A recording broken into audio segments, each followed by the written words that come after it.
В Хангаласском районе подвели итоги 23-й по счету Международной олимпиады школьников Туймада. Участие приняли 22 команды, в том числе из Румынии, Болгарии, Казахстана и регионов России. Более 170 учащихся, начиная с 7 по 11 классы, решали задания по математике, физике, химии и информатике. Якутия выставила 3 команды. Первая и вторая национальные сборные, также сборная Хангаласского района. Состав в этом году очень сильный. Достаточно сказать, что только по физике у нас участвуют более 10 призеров Всероссийской олимпиады по физике. Также среди них есть и призеры официальной международной олимпиады по экспериментальной физике. По математике у нас участвовало 2 члена сборной России.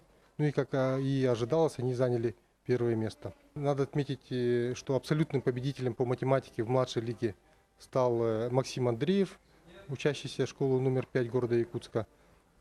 Также Решетников Виктор Республиканского лицея, также обладатель диплома первой степени по химии в старшей лиге.